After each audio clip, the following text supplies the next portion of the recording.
Welcome to Amazon Academy. I am Vipul Mehta. तो आज हम सबसे ड्रेडेड चैप्टर करने वाले हैं आयोनिक इक्विलिब्रियम। काफ़ी लोगों को डर लगता है। High Y S Y high way A F P P D D H A. तो अब क्या करेंगे, इस डर को हटाएंगे, है ना। डर का क्या इलाज है? What is the only way to fight fear, to face it. Okay, तो अब मेरी बात ध्यान से सुन लीजिए। What we are going to do today is I am going to tell you a couple of tricks. वहां पे वी एम लिखा हुआ होगा। वी एम का मतलब क्या है? कल हमने किया था विशेष मंत्र। ठीक है। हाय वेंकट। अरे डरेगा, आज के बाद डर नहीं लगेगा। और क्लास के एंड में मैं आपको, जैसे कल मैंने प्रीवियस ईयर क्वेश्चंस करवाए थे, वो करवाऊंगा। आप खुद करेंगे, आपके नंबर आएंगे, आपका कॉन्फिडेंस बूस्ट होगा। तो क्लास पूरी अटेंड करना, शुरुआत से अंत तक, बीच में भाग मत जाना। पिक्चर देखने नहीं आए हो भाई। 12th और ड्रॉपर्स वाले बैच के लिए है। अभी अपने पास 10-15 दिन बचे हैं। अब उस 10-15 दिन का बेस्ट यूज़ करना है। तो हमें ईमानदारी से ये बात ध्यान रखना है। हाय रुशिता। हमें ईमानदारी से इस बात का ध्यान रखना है that we need to get things sorted. Okay, now I hope, hi Vishnu. Also one more thing, yesterday we were able to solve the problems of chemical equilibrium, right? Hi Srishti. Did we understand one thing? इतना difficult जितना हम सोच रहे थे उतनी चीज़ें होती नहीं है यार। और जो मैं वी एम बॉक्स में बनाता हूँ उसका मतलब होता है कुछ। तो विशेष मंत्र काफ़ी इंपॉर्टेंट है। ऑब्वियसली मैं सिर्फ यही कोशिश करूँगा, हाय आर्यन, मैं यही कोशिश करूँगा जो जितनी भी इंपॉर्टेंट चीज़ें हैं, है ना, जिससे सबसे ज़्यादा सवाल आते हैं, मैंने वो रिसर्च करके सिर्फ वही टॉपिक्स लिए हैं, वो ईमानदारी से कर लो। उनमें से सवाल आएगा तो आपसे हो ही जाएगा, और उसमें सवाल आने के चांसेस बहुत ज़्यादा हैं। सारे आर एस सारे अगर तेरे को करने हैं, ठीक है, तो उसमें सॉल्यूशंस भी दिए हुए हैं। थोड़ी तो ट्राई मारनी पड़ेगी ना। ठीक है। हाँ सृष्टि, हाँ प्रांशु। तो एक बात बताओ यार, अगर आखिरी 15 दिन में कोई टॉपिक से तुम्हें इतना डर लगता है कि अभी तक तुमने उसको छोड़ ही दिया है, और अब उसके अगर मीडियम और इजी लेवल के सवाल तुमसे हो भी जाते हैं, तो जेई के अंदर कि हमारे पास ज़्यादातर चैप्टर में देख लो कैसे आते हैं। ठीक है। ये कोई मेरा दोस्त आ गया है। अच्छा, अगर मेरा नाम होगा ना, ये पॉसिबल नहीं है कि तुम हो भाई, मेरा नाम होगा तो उस पर ग्रीन टिक होगा। ठीक है। तो मैं नहीं कर रहा हूँ चैट ये। कुछ कुछ तो करते रहते हैं बच्चे यार। नमन, नमस्ते भाई। ठीक है। तो शुरू करते हैं आज का दिन। 11th के लिए आएगा ये। अभी ये सिर्फ ड्रॉपर्स और 12th वाले बच्चों के लिए जिनका जेई मेंस है अभी। ठीक है। जो लोग मुझे नहीं जानते हैं, विपुल मेहता, आईआईटी बॉम्बे। अगर आपके पास फिजिकल केमिस्ट्री की किताब है आईली पब्लिकेशन की, तो उसका ऑथर। ठीक है। क्लास को टाइम पे ज्वाइन करिए।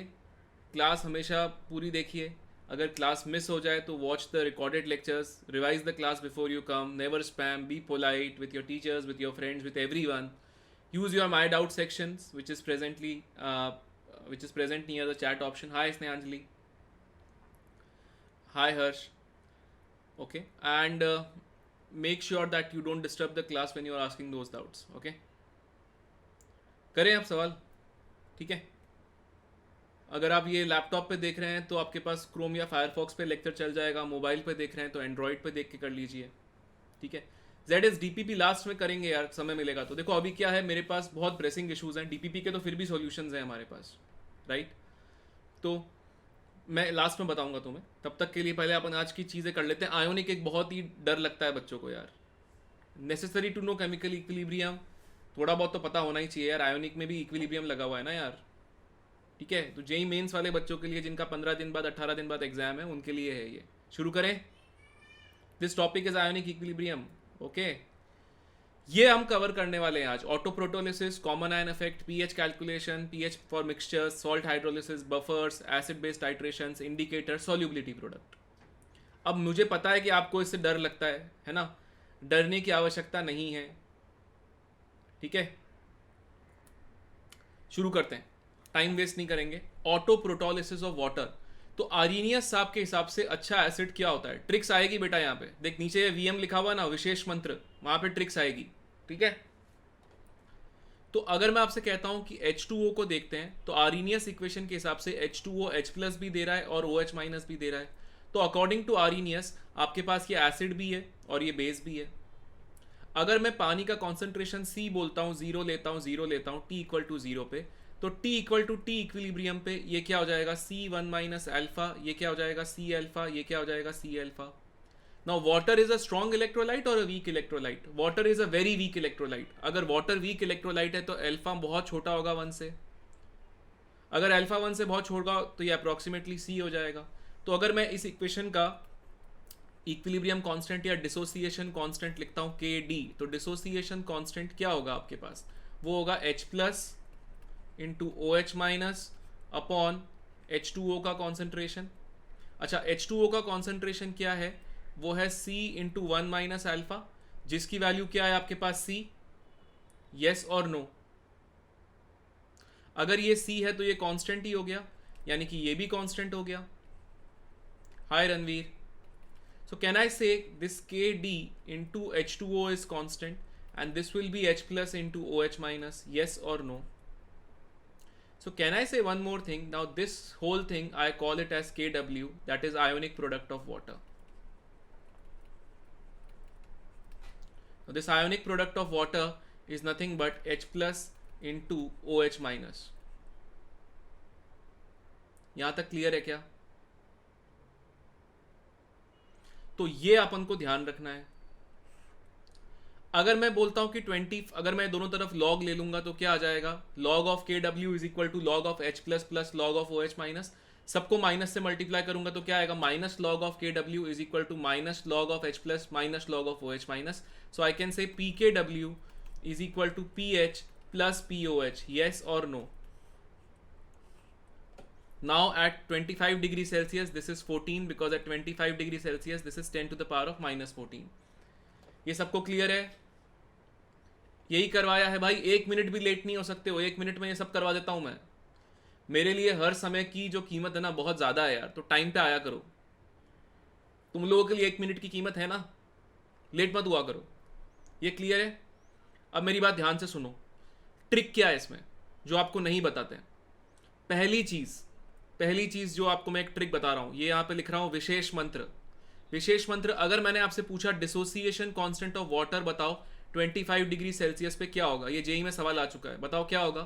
तो वो होगा 10 की पावर माइनस 14, क्योंकि ये H plus into OH minus है, upon concentration of water. Concentration of water कितना होगा, 1000/18, हाँ या ना। कॉन्सेंट्रेशन ऑफ वाटर कितना होगा, अगर मैं डेंसिटी ऑफ वाटर 1 ग्राम पर ml कह रहा हूँ, तो अगर 1 ग्राम पर ml कह रहा हूँ तो क्या कह सकते हैं हम, 1 ग्राम तो 1/18 मोल्स, और 1 ml मतलब क्या हो गया, 1/1000। तो ये सवाल आया था एक बार जेई के अंदर कि आप बताओ डेंसिटी KD की वैल्यू बताओ, ये समझ में आ गया। दूसरा, अब लीच एटिलियर प्रिंसिपल, दिमाग लगाएंगे अपन, ठीक है। अच्छा मुझे बताओ pH क्या होता है, pH होता है minus log of H plus, अच्छी बात है। POH क्या होता है, pH होता है minus log of OH minus, yes और नो। वो मैं सही करवा दूंगा यार, जिसमें रिकॉर्डिंग नहीं है, ये वाला तो कर लो। आप लोगों ने तो अटेंड किया होगा ना। अच्छा मेरी बात ध्यान से सुनो, माइनस लॉग H प्लस, ये minus log of OH minus, ये क्लियर है। अब मेरी एक बात बताओ, ये रिएक्शन में बॉन्ड्स टूट रहे हैं क्योंकि H2O इज ब्रेकिंग, तो इसका डेल्टा H क्या होगा, पॉजिटिव होगा या नेगेटिव होगा, पॉजिटिव होगा। तो यहां पे क्या आएगा, हीट यहां पे आएगा।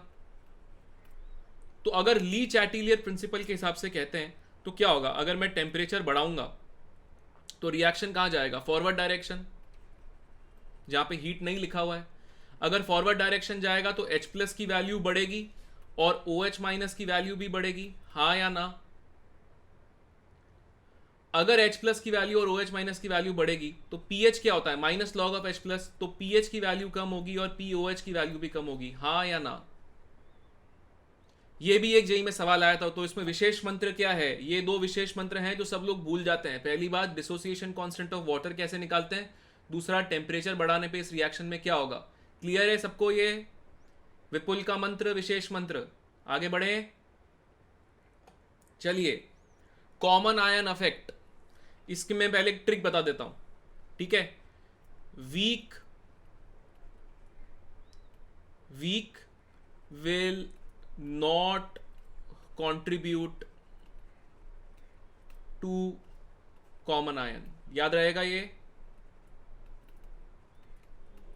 अगर वीक है तो वो कॉमन आयन को कंट्रीब्यूट नहीं करेगा, स्ट्रॉन्ग उसको हटा देगा।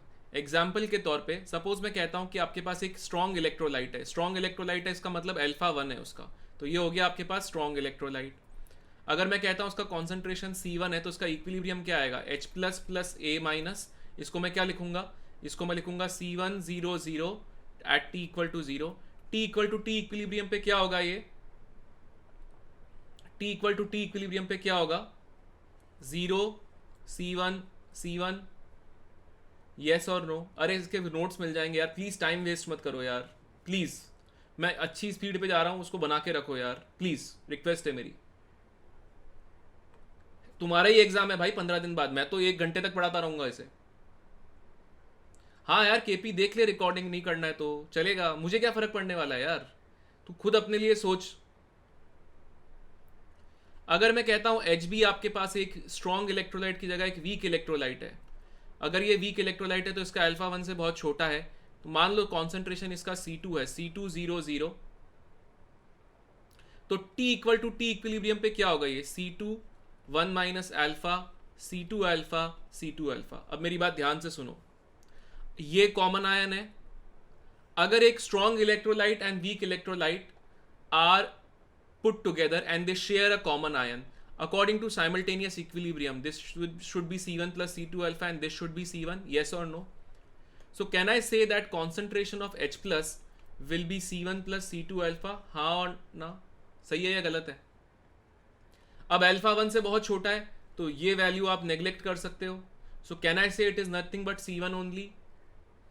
सो आप क्या कह सकते हो कि this is nothing but C1 only, simple enough, ये because of common ion effect. तो यही मैंने लिखा है विशेष मंत्र, weak will not contribute to common ion. ये वीक है, इसका कंट्रीब्यूशन कितना है C2 अल्फा, उसको हटा दो, उसकी जरूरत नहीं है। क्लियर है क्या ये बात सबको, हाँ या ना? सृष्टि बोल रही है यस सर। नमन सही बात है, बहुत बढ़िया। अभी एक चैप्टर अपन ऐसा तगड़ा कर लेंगे ना आज, देखो फोड़ोगे तुम, अभी खुद ही सवाल होंगे तुमसे, रुको। मोनोबेसिक एसिड, आप एसिड के लिए क्यों करा रहे हो, बेस के लिए क्यों नहीं करा रहे हो? मैं एक ट्रिक बताऊंगा, एसिड के लिए कर लो, बेस के लिए हमेशा आंसर निकाल सकते हैं अपन। तो अगर मैं मोनोबेसिक एसिड कहता हूं तो क्या हो सकता है, या तो एक स्ट्रॉन्ग एसिड हो सकता है या मोनोबेसिक में एक वीक एसिड हो सकता है, यही पॉसिबिलिटी है। अगर मैं कहता हूं स्ट्रॉन्ग एसिड है तो उसका अल्फा कितना होगा, 1। वीक एसिड है तो उसका अल्फा कितना होगा, 1 से बहुत छोटा, हाँ या ना? तो अगर मैं कहता हूं कि H एक स्ट्रॉन्ग एसिड है तो यह आएगा H plus plus A minus. अगर मैं T इक्वल टू 0 पे कहता हूं उसका कॉन्सेंट्रेशन C है तो C 0 0। T equal to T equilibrium पे क्या होगा, ये 0 C। तो बताओ कॉन्सेंट्रेशन ऑफ H प्लस क्या आ गया, C आ गया, तो pH क्या होता है, minus log of H plus, तो pH क्या आ गया, माइनस लॉग C। सिंपल, कुछ याद करने की आवश्यकता ही नहीं है। अगर मैं बोलता हूं गिब्स हेल्महोल्ट्ज इक्वेशन से आ जाएगा PD, थोड़ा पढ़ाई भी कर ले यार। अगर मैं कहता हूं कि ये आपके पास Hb है, ठीक है, तो ये क्या होगा, H plus plus OH minus, sorry H plus plus B minus. Now T equal to 0 पे क्या करेंगे हम, इसका कॉन्सेंट्रेशन C है, इसका 0 है, इसका 0 है। T equal to T equilibrium पे क्या होगा, ये होगा C1 माइनस अल्फा, ये होगा C अल्फा, ये होगा C अल्फा। आपको इसका Ka दिया हुआ होगा, तो क्या आप कह सकते हो कि ये वैल्यू अप्रोक्सीमेटली C होगी? तो क्या मैं कह सकता हूँ Ka की वैल्यू क्या होगी, C alpha into C alpha upon C, यानी कि C अल्फा स्क्वायर। तो अल्फा की वैल्यू क्या होगी, under root of Ka by C। तो बताओ H प्लस की वैल्यू क्या होगी, H प्लस होगा C अल्फा, अल्फा मुझे नहीं दिया हुआ है, तो क्या मैं इसको लिख सकता हूँ under root of Ka into C, हाँ या ना?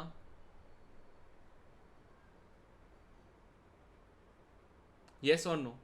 So now if I ask you to find the log on, no, SK, क्यों टाइम पास कर रहा है यार? देखो यार, ये क्लियर है? अगर मैं कहता हूं कि मुझे pH निकालना है तो pH क्या होगा, नेगेटिव ऑफ दिस, यानी कि pH क्या हो जाएगा, minus half log of K plus log of C. Simple है ना.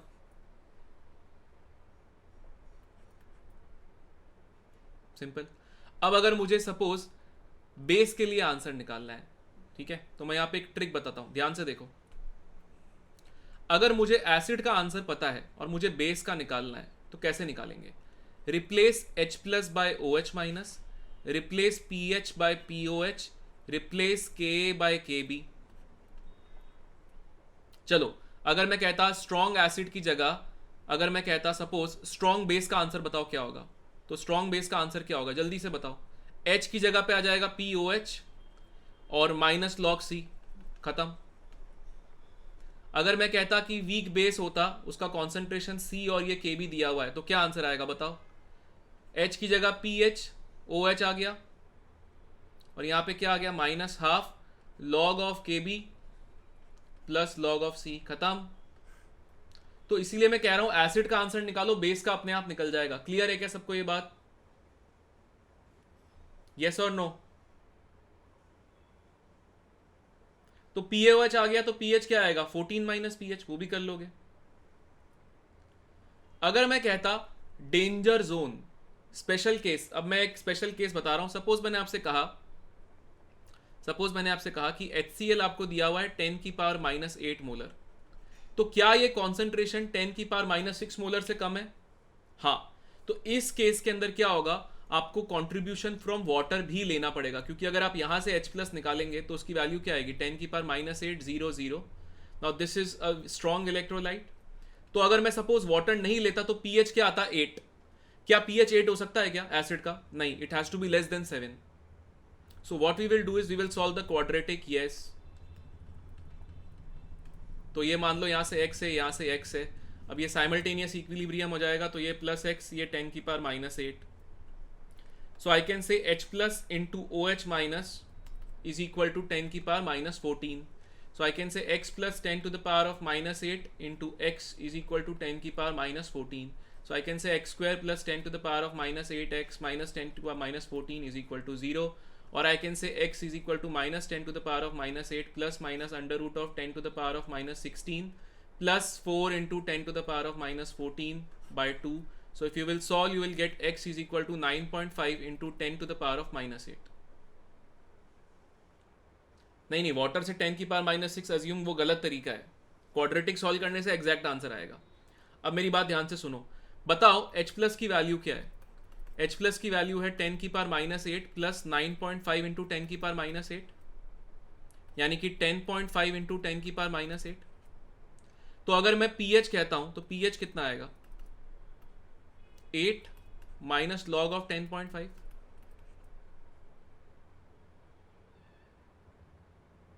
यार पीडी, तू थर्मोडायनेमिक्स की क्लास में क्यों नहीं आया यार? अब यहां पे आके तू ये सब सवाल पूछ रहा है यार. प्लीज डिस्टर्ब मत कर दूसरों को, ठीक है? तो एक बात बताओ, ये लॉग ऑफ 10.5, लॉग 10 1 होता है, तो लॉग 10.5 1 से जस्ट बड़ा होगा, तो ये 1 से जस्ट छोटा होगा. तो 8 माइनस 1 से जस्ट थोड़ा बड़ा नंबर क्या होगा, 7 से जस्ट छोटा. तो आई कैन से द pH अगर देखोगे तो इसमें 6.97 आएगा.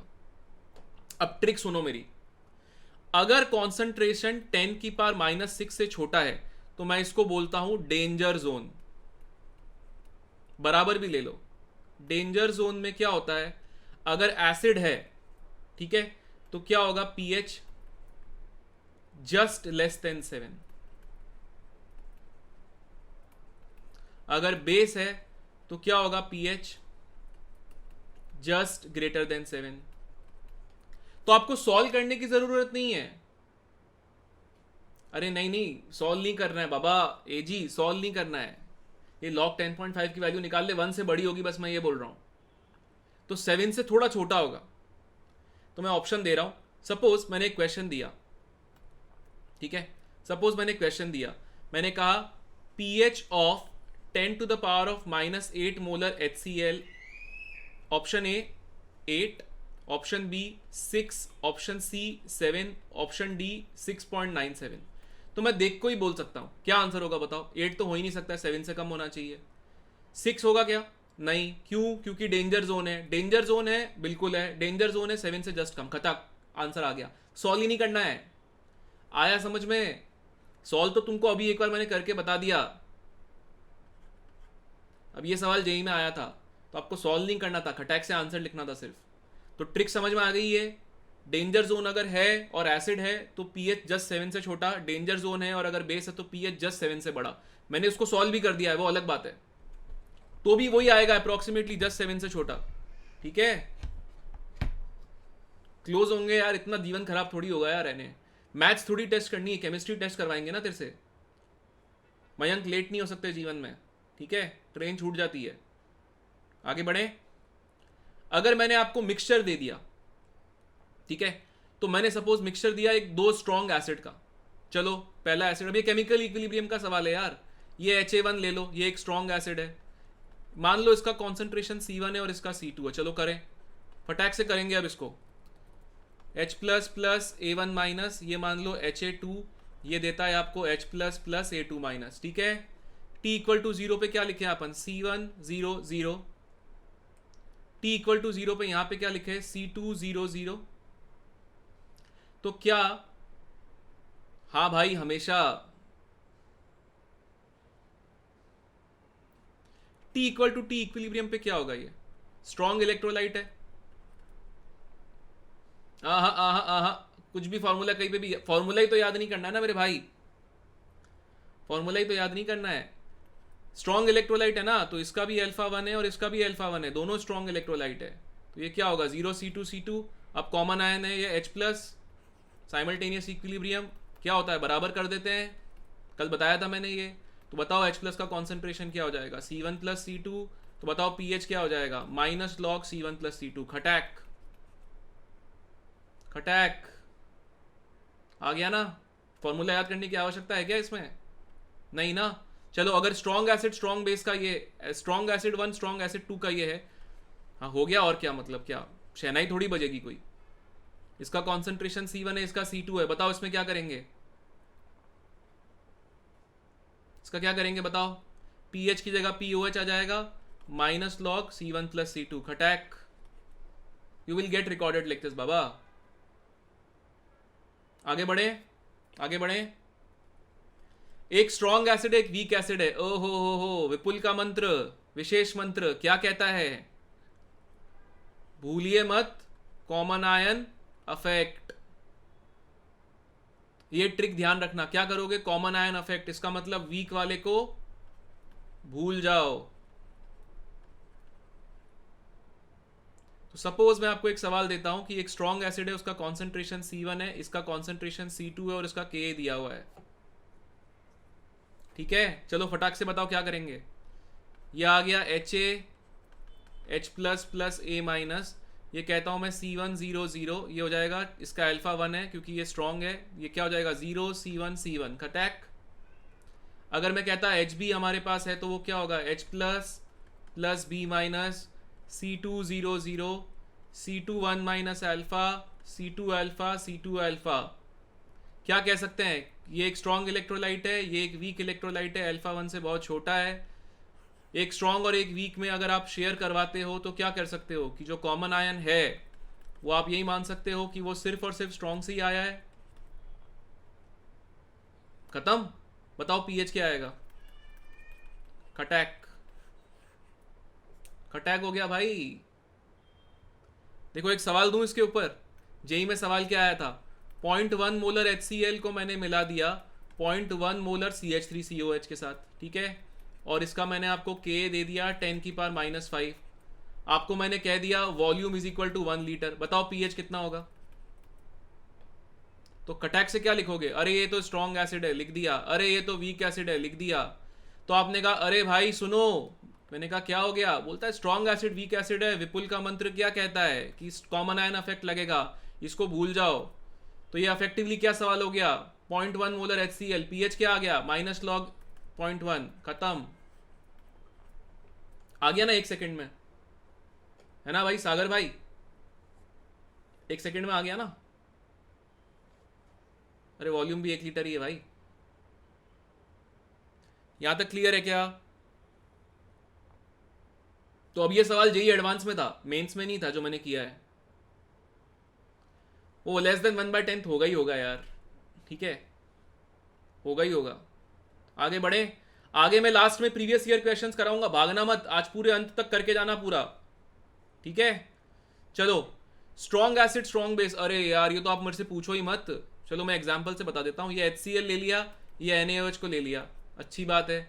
अब इसमें क्या पॉसिबिलिटी है, मान लो इसमें 3 पॉसिबिलिटी क्या हो सकती है, ये मान लो मोलारिटी M1V1 है, इसकी मोलारिटी M2V2 है, ठीक है। अब बताओ क्या करें, या तो HCl के मोल NaOH से ज़्यादा होंगे, या HCl के मोल NaOH के बराबर होंगे, या HCl के मोल NaOH से कम होंगे, यही पॉसिबिलिटी है।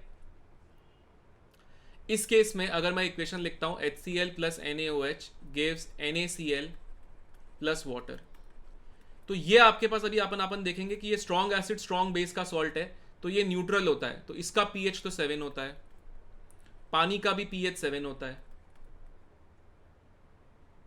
अगर 25 डिग्री सेल्सियस है तो SM, नहीं तो नहीं, ठीक है। अब मुझे जल्दी से बताओ फर्स्ट केस में क्या बचेगा, फर्स्ट केस में HCl बच जाएगा, कितना HCl बचेगा, उसका कॉन्सेंट्रेशन अगर मैं C कहता हूं तो कितना बचेगा, M1V1 माइनस M2V2, तो बच गए उसके मोल्स, फाइनल वॉल्यूम कितना हो जाएगा V1 प्लस V2, ये आ गया कॉन्सेंट्रेशन। तो pH क्या आएगा फर्स्ट केस में, माइनस लॉग ऑफ C, हाँ या ना। सेकेंड केस में pH क्या आएगा, pKw/2 या फिर 7, न्यूट्रल हो जाएगा क्योंकि सिर्फ एक सॉल्ट बन रहा है, दोनों बराबर हैं। थर्ड केस में क्या होगा, थर्ड केस में क्या होगा, NaOH बच जाएगा, NaOH का कॉन्सेंट्रेशन अगर मैं C कहता हूं तो वो क्या होगा, M2V2 minus M1V1 upon V1 plus V2। अगर एक स्ट्रॉन्ग बेस है तो उसका pH अगर माइनस लॉग C है तो POH क्या हो जाएगा, इसका माइनस लॉग C, खत्म। क्लियर है क्या सबको ये, बट HCl एसिड था, इसलिए स्ट्रॉन्ग एसिड के केस में जो आंसर आता है स्ट्रॉन्ग बेस में उसका आंसर उल्टा आता है। क्लियर है क्या ये बात, ये सबको क्लियर है।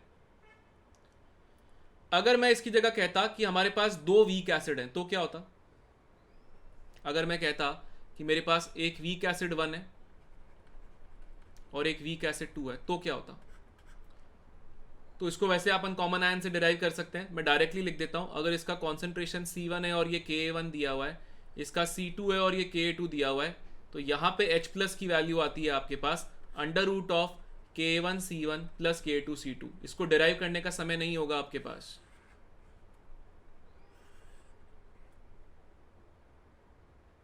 क्लियर है क्या ये बात। अगर मैं कहता हूं कि स्ट्रॉन्ग एसिड स्ट्रॉन्ग बेस है, वीक एसिड स्ट्रॉन्ग बेस है, वीक बेस स्ट्रॉन्ग एसिड है, वीक एसिड वीक बेस है, पॉलीप्रोटिक सॉल्ट है, वीएम का फंडा सुन लो क्या है, स्ट्रॉन्ग आयंस, या फिर मैं इसको ऐसे लिख देता हूं, आयंस ऑफ स्ट्रॉन्ग एसिड और strong base will not hydrolyse, या इसको थोड़ा सा और अगर अच्छे से लिखूं तो मैं कह सकता हूं cation of strong base, anion of strong acid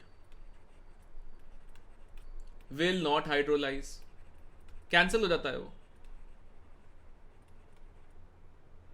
दूसरी बात ये, जो वीक है उसको देखो, वीक है उसको देखो,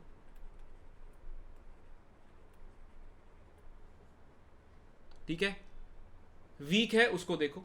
ये समझ में आ गई क्या सबको।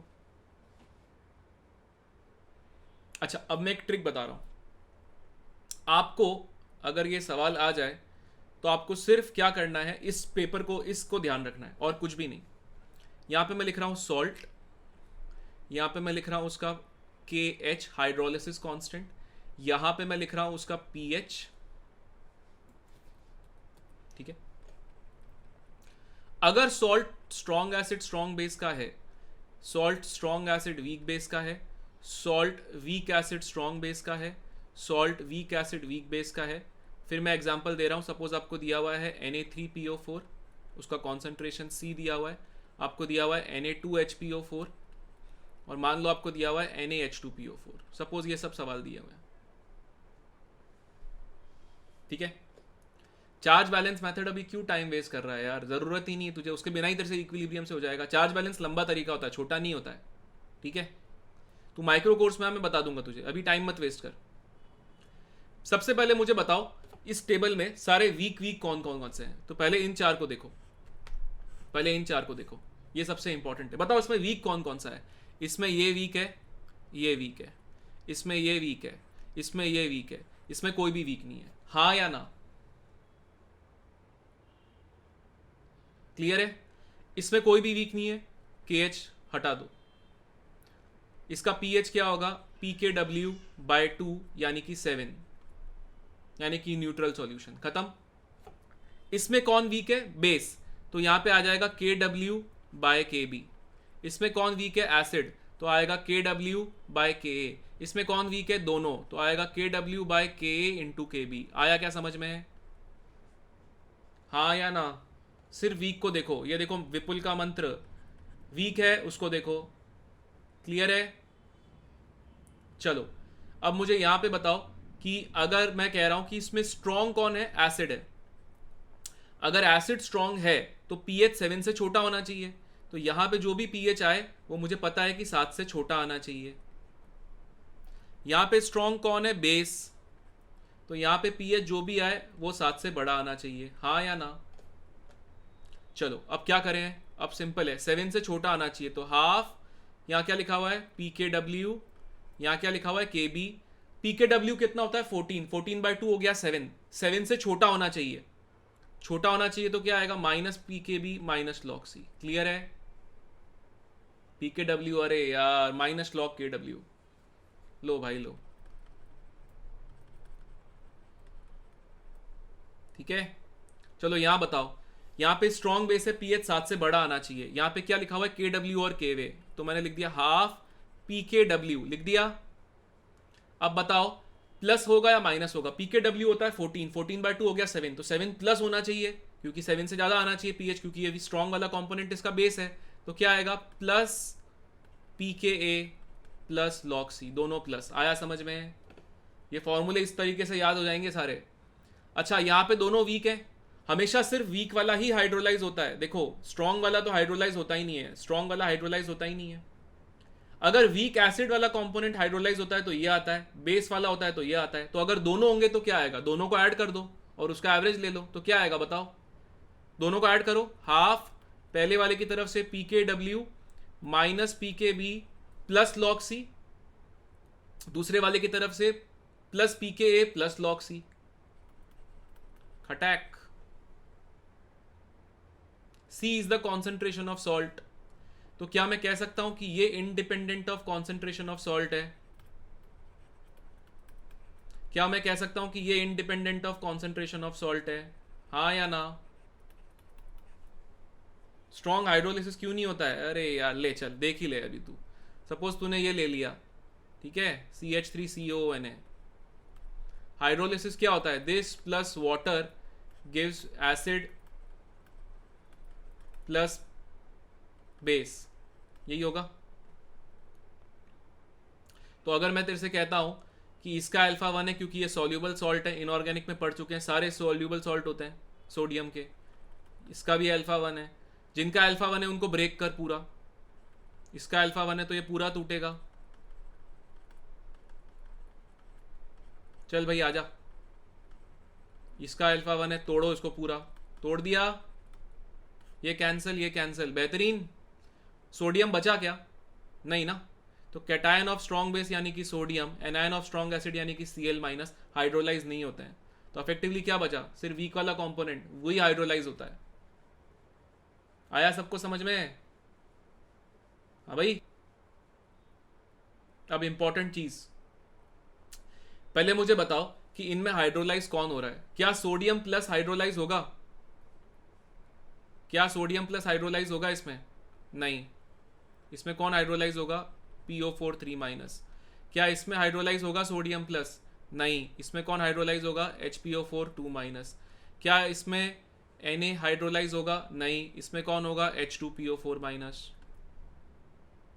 तो अगर आपको कभी ये दे दिया सॉल्ट पॉलीप्रोटिक का, तो मैं यहाँ पे इक्वेशन लिख रहा हूँ, ये H3PO4 अगर टूटता है तो मिलता है H+ + H2PO4-, ये आ गया Ka1।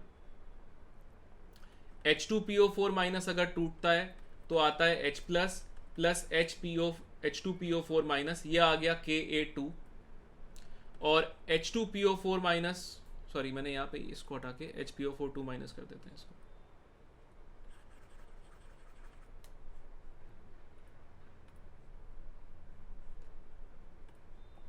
तो ये हो जाएगा HPO4 माइनस, और फिर ये HPO4 माइनस टूट कर देगा H plus plus PO4 minus. ये क्लियर है क्या? पहले एक बताओ, PO4 माइनस अगर मैं कहता हूं तो वो सिर्फ क्या कर सकता है? वो सिर्फ H प्लस ले सकता है,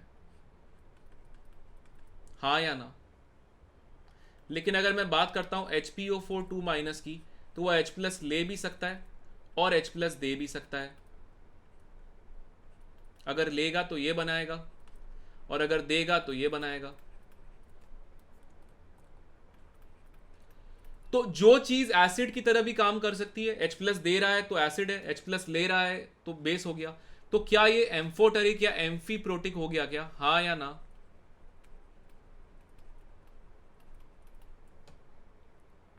सिमिलरली अगर मैं कहता हूं आप मेरे को बताओ H2PO4 माइनस, क्या वो H प्लस दे सकता है? हाँ। क्या वो H प्लस ले सकता है? बिल्कुल ले सकता है। तो ये एसिड और बेस दोनों की तरह काम करेगा, तो ये भी क्या हो गया? एम्फीप्रोटिक, हाँ या ना? तो अगर आपको देखा जाए तो यहां पे ये वाला केस और ये वाला केस तो एम्फीप्रोटिक का है। ये क्लियर है क्या? अच्छा, मुझे बताओ, एम्फीप्रोटिक मैंने लिखा HPO4 माइनस, यहां से अगर ये H प्लस लेगा तो HPO4 माइनस से H2PO4 माइनस बन रहा है। ये कौन सी इक्वेशन में क्या आएगा? ये दोनों कहां आ रहे हैं? HPO4 माइनस और H2PO4 माइनस, ये दोनों इस इक्वेशन में आ रहे हैं। इसका K कितना है? Ka2, तो यहां पे लिख दिया मैंने Ka2। समझ में आया? अगर HPO4 माइनस और PO4 माइनस कहता हूं, ये HPO4 माइनस है और PO4 माइनस है, इसमें K कौन सा है? Ka3, यहां लिख दिया मैंने Ka3। समझ में आ गया? अगर आपको पूछा ट्रिक सुनो भाई, एम्फीप्रोटिक में क्या करो? एम्फीप्रोटिक में आप क्या करोगे? Average of pK. Average of pK मतलब क्या हो गया? बताओ भाई, इसका पीएच क्या होगा?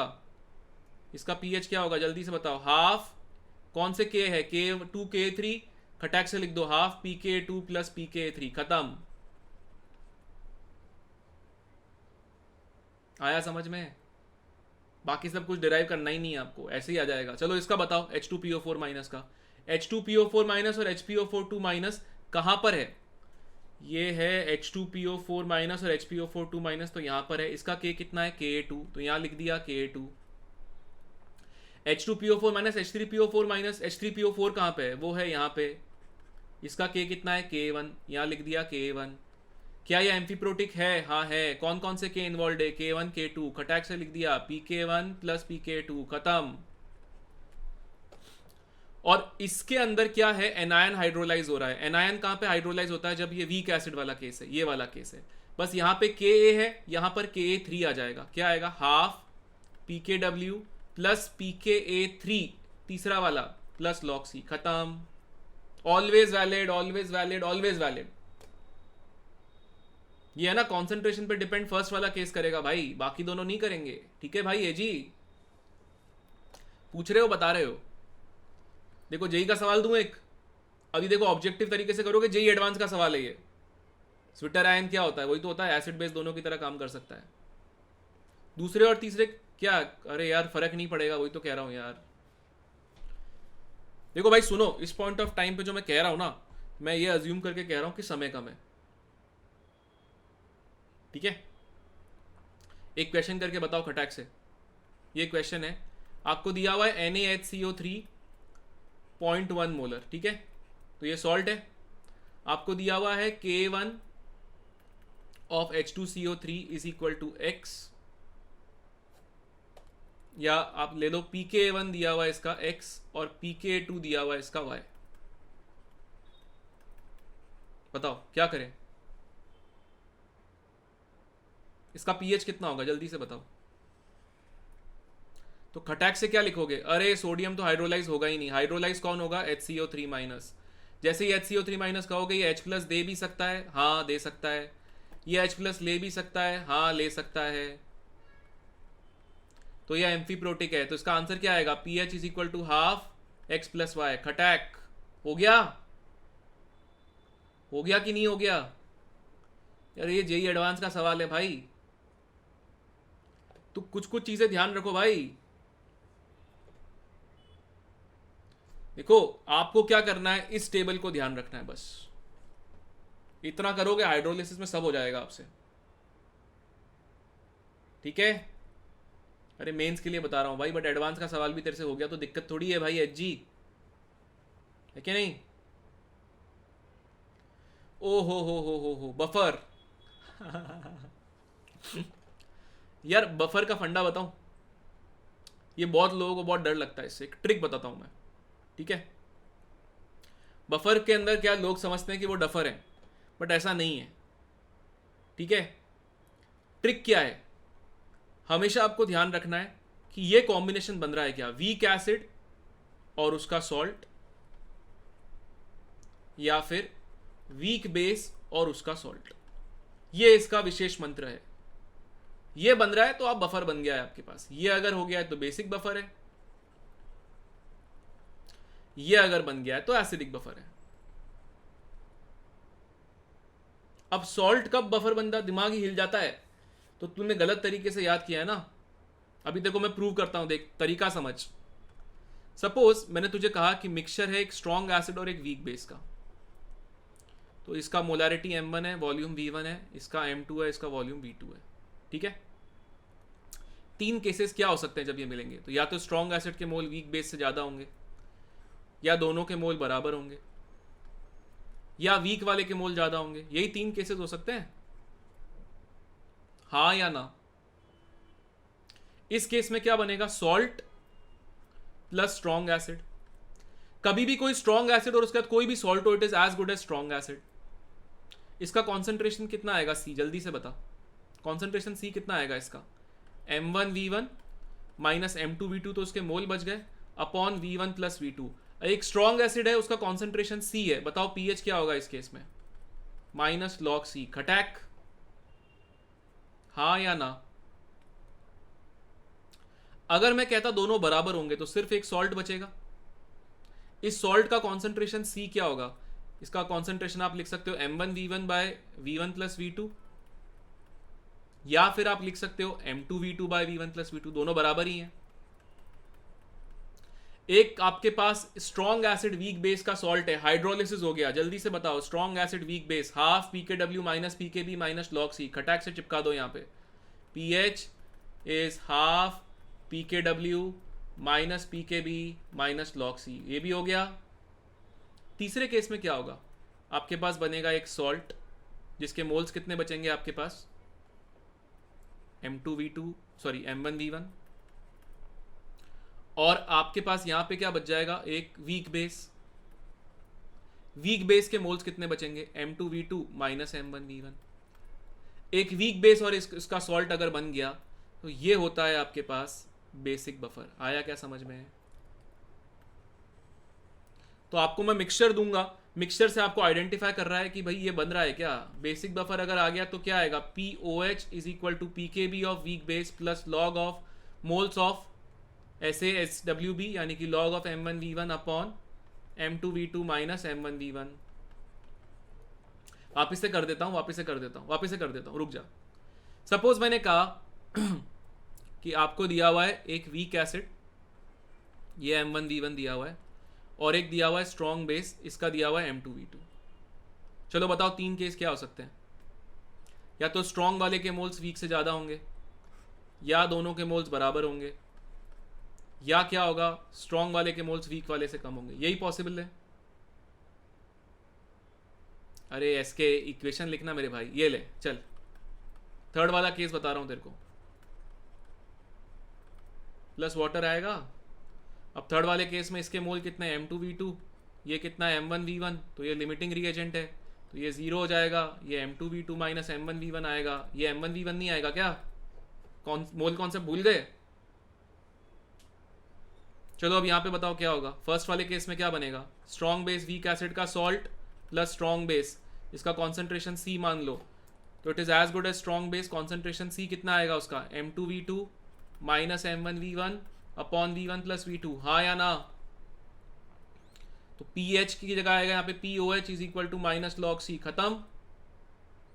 यहाँ पे क्या बनेगा, strong base weak acid, concentration उसका C डैश मान लो, उसकी वैल्यू क्या होगी M1V1 और M2V2 bye V1 plus V2। एक स्ट्रॉन्ग बेस वीक एसिड का आंसर क्या होता है, PH is equal to half PKW plus PKA plus log C, खत्म। चलो अब इसमें बताओ क्या होगा, थर्ड वाले केस में क्या होगा। आपके पास एक वीक एसिड बनेगा और उसका सॉल्ट बनेगा। क्या हो गया ये, एक वीक एसिड और उसका सॉल्ट, क्या बोलते हैं इसको, अभी नीचे लिखा हुआ है एसिडिक बफर भाई। एसिडिक बफर में क्या होता है, PH is equal to PKA plus log of salt. Salt क्या है आपके पास, कितना बचेगा भाई, इसके मोल्स कितने बचेंगे वीक एसिड के, M1V1 माइनस M2V2, इसके कितने आएंगे M2V2, तो यहाँ पे लिख दो भाई M2V2 अपॉन,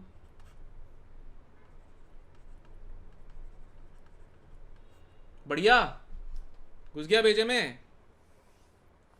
हाँ जी। तो आइडेंटिफाई करना सीखो, आइडेंटिफाई करोगे तो आंसर आ ही जाएगा। फॉर्मूला बफर का सबको याद होता है, आइडेंटिफाई नहीं कर पाते हो। हाँ भाई हाँ, एक H प्लस का ही फर्क होना चाहिए तभी तो कॉन्जुगेट बनेगा।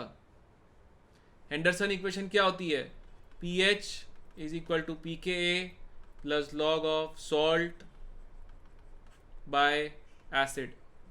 ये सॉल्ट कौन सा होता है, वीक एसिड स्ट्रॉन्ग बेस, ये एसिड कौन सा होता है, वीक एसिड। ये किसके लिए है, एसिडिक बफर के लिए। बेसिक बफर के लिए क्या होगा, POH, K की जगह आ जाएगा PKB, यहाँ आ जाएगा सॉल्ट बाय बेस। बेस क्या हो जाएगा, वीक बेस, ये क्या हो जाएगा आपके पास, weak base strong acid. Clear है, हाय सागर भाई। अब एक बात ध्यान से सुनो, मैं यहाँ पे नोट लिख रहा हूं। अगर मैं लिखता हूं कि H3PO4 और Na3PO4, तो ये एक अगर मैं कहता हूं कि वीक एसिड है तो ये उसका सॉल्ट है। क्या ये एसिडिक बफर है, बताओ, क्या ये एसिडिक बफर है, ये एसिडिक बफर नहीं है। क्यों, डिफरेंस ऑफ 1 H प्लस होना चाहिए, क्योंकि कॉन्जुगेट बेस तभी बनेगा। तो यहाँ पे कितने H प्लस का डिफरेंस है, 3, ये नहीं हो सकता है। लेकिन अगर मैं कहता H3PO4 है, ये वीक एसिड है, और मैं कहता हूं NaH2PO4 है, ये इसका सॉल्ट है, तो क्या ये एसिडिक बफर है, क्या ये एसिडिक बफर है, हाँ। क्यों, ये क्यों एसिडिक बफर है, क्योंकि इसमें डिफरेंस ऑफ 1 H प्लस है, तो कॉन्जुगेट बेस बन जाएगा इसका। बिना कॉन्सेंट्रेशन के भी कर सकते हो भाई, ठीक है। मैकेनिज्म ऑफ बफर क्या होता है, तो बफर काम कैसे करता है। सपोज मैं कहता हूं बफर का काम होता क्या है कि थोड़ा सा आप एसिड डालोगे या थोड़ा सा आप बेस डालोगे, थोड़ा सा, है ना, तो small amount of H plus और OH माइनस इज कंज्यूम्ड, यानी कि pH चेंज नहीं होगा। अब मेरी बात ध्यान से सुनो, हम अभी गोलगप्पे खाते हैं, हमारे स्टमक में बफर होता है। अगर हम गोलगप्पे खाते हैं तो बेहोश नहीं होते हैं, स्टमक मैनेज कर लेता है, क्योंकि स्टमक में बफर है, तो स्लाइटली एसिडिक होगा, मैनेज हो जाएगा। हम केक खाएंगे, स्लाइटली बेसिक होगा, हमारा पेट मैनेज कर लेगा। इसका मतलब ये नहीं है कि कल तुम लैब में जाके कहोगे हम तो एसिड पियेंगे भाई, आज HCl के अपन बढ़िया पार्टी कर रहे हैं, HCl पी के मर जाओगे। तो थोड़ी सी मात्रा में H प्लस या OH माइनस अगर होता है तो ही कंज्यूम कर पाता है बफर। तो मैकेनिज्म क्या है बफर का, सपोज मैं कहता हूं कि आपके पास एक एसिडिक बफर है, सपोज ये एसिडिक बफर है, CH3COOH कॉन्सेंट्रेशन C1, CH3COONA ये इसका सॉल्ट है, ये C2 है। तो अभी बताओ मुझे इसका pH कितना होगा इस बफर का, PKA plus log of C2/C1, बिल्कुल सही। अब मैं आपको समझा रहा हूं बफर काम कैसे करता है, ध्यान से देखना, ध्यान से देखना। Case 1, add H plus is equal to x.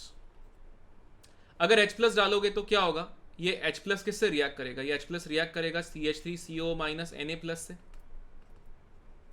और क्या दे देगा आपको CH3COOH। अच्छा, ये बहुत कम डालते हो, such that x is much much less than C1 and x is much much less than C2। तो अगर मैं कहता हूं ये C2 है, ये x है, ये C1 है, तो यही लिमिटिंग रिएजेंट होगा।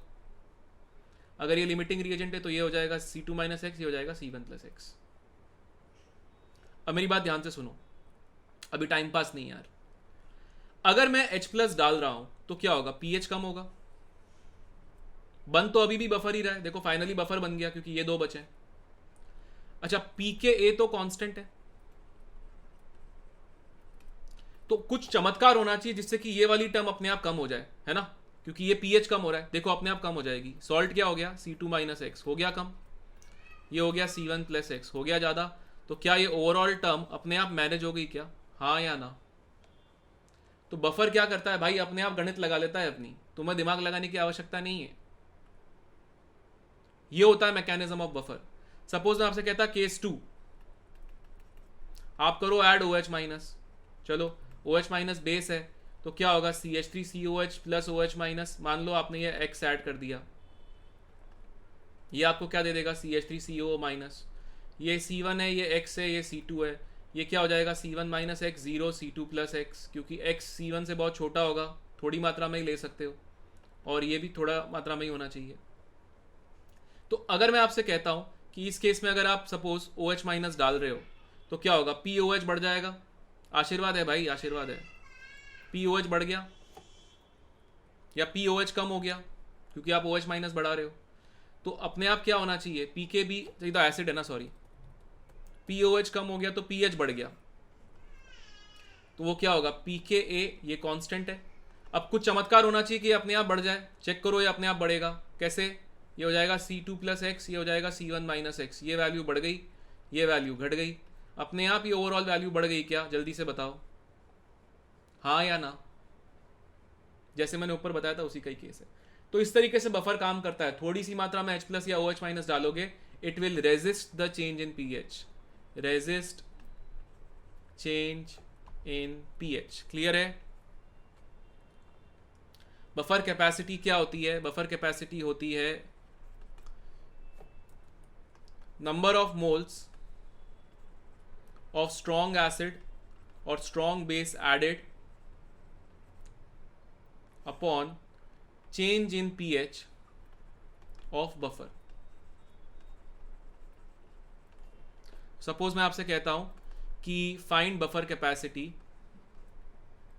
If 0.1 moles of NaOH is added to a buffer CH3COOH plus CH3CONa to change pH by 0.4 units। क्या होगा बताओ बफर कैपेसिटी, जल्दी से बताओ। बफर कैपेसिटी क्या होगा, 0.1 इज एडेड, 0.4 का चेंज, 1/4। आया समझ में। अब इसमें विशेष मंत्र क्या है, अगर मैं आपसे पूछता हूं कि मैक्सिमम बफर कैपेसिटी कब होती है, वो कब होती है जब moles of weak acid is equal two moles of week acid strong base, या फिर moles of weak base is equal two moles of weak base strong acid, यानी कि मोल्स ऑफ एसिड बराबर मोल्स ऑफ सॉल्ट और moles of base is equal two moles of salt. तो ये बात ध्यान रखना, विशेष मंत्र कैलकुलेट करोगे, डिराइव करोगे, उतना टाइम नहीं होगा तुम्हारे पास। नहीं तो क्या करना पड़ेगा, बफर कैपेसिटी का पहले एक्सप्रेशन बनाओ, फिर d of buffer capacity by dx करो, फिर उसको जीरो करो, फिर अप्रोक्सीमेशन मानो, तो आता है ये। आप सीधा सीधा क्या करोगे, डायरेक्टली बराबर कर दो ना भाई, क्यों इतना दिमाग लगाना है। क्लियर है क्या ये बात। अब टाइट्रेशंस के अंदर मैंने चित्र बना दिया है यहाँ पे, ठीक है। अब मेरी बात ध्यान से सुनो, इस चित्र को देखो, ये क्या है, pH ऑफ अ सॉल्यूशन, यहाँ पे NaOH है, तो यानी कि ये तो स्ट्रॉन्ग बेस है। स्ट्रॉन्ग बेस को टाइट्रेट कर रहे हो, सपोज पहले आप स्ट्रॉन्ग एसिड के साथ, तो ये आपको जंप दिख रहा है, मैं आपको रेड से दिखा रहा हूँ, ध्यान से देखना। ये जंप आ गया, जंप दिखा, और फिर यहाँ पे आ गए। अरे भाई ये ऐसे लाल लाइन देखना लल्लू लाल, प्यार से बोल रहा हूँ भाई, ऐसे ये लाल लाइन देख, लाल लाइन, ये जंप दिख रहा है। अब मैं इस लाल लाइन को ऐसे बना रहा हूँ, ये दिख रही है लाल लाइन। इसको 3 जोन में डिवाइड करो, ये है जोन 1, ये है जोन 2, ये है जोन 3। ये मैं कर रहा हूं suppose strong acid strong base के लिए, ठीक है। जोन 1 में क्या होगा, स्ट्रॉन्ग एसिड स्ट्रॉन्ग बेस से ज्यादा है। अब जोन 2 बहुत छोटा है, तो जोन 2 में क्या है, जस्ट बराबर हो रहे हैं, यानी कि वो इक्विवेलेंस पॉइंट है। और जोन 3 में क्या होगा, स्ट्रॉन्ग एसिड स्ट्रॉन्ग बेस से कम है। अब एक बात बताओ, क्या ये हम ऑलरेडी कर चुके हैं क्या? यही तो है, यही तो है। ये जोन 1, ये जोन 2, ये जोन 3। आया क्या समझ में? आया क्या समझ में? यही तो है। तो टाइट्रेशन कोई अलग चीज नहीं है, मिक्सचर ही है। मैंने करा दिया तीनों जोन में क्या पीएच होगा। आई क्या बात समझ में?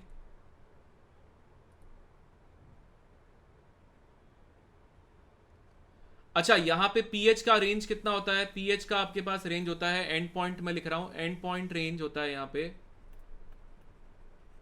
4 से 10। तो आप कौन कौन सा इंडिकेटर यूज कर सकते हो यहां पे जो 4 से 10 में अच्छा खासा ओवरलैप रखता है? तो you can use phenolphthalein, you can use methyl orange, you can use methyl red। अगर मैं कहता हूं कि आपके पास एक weak base versus strong acid है, मैं इसको अब दिखा रहा हूं ब्लू से, ये है वीक एसिड और ये है स्ट्रॉन्ग बेस। इसको मैं नीले से दिखा रहा हूं, ये है weak acid versus strong base, ठीक है। तो नीले से दिखा रहा हूं, ये ऐसा बनेगा, ये जोन 1, ये जोन 2, ये जोन 3। हाँ या ना? जोन 1 में क्या होगा, वीक बेस स्ट्रॉन्ग एसिड से ज़्यादा है, यहाँ पे वीक बेस स्ट्रॉन्ग एसिड के बराबर है। यहाँ पे क्या होगा, वीक बेस स्ट्रॉन्ग एसिड से कम है। अरे मैंने स्ट्रॉन्ग बेस ले लिया, एक मिनट, सॉरी सॉरी मैंने उल्टा कर दिया, एक मिनट। हाँ, स्ट्रॉन्ग बेस लिखना पड़ेगा, एक मिनट। हाँ,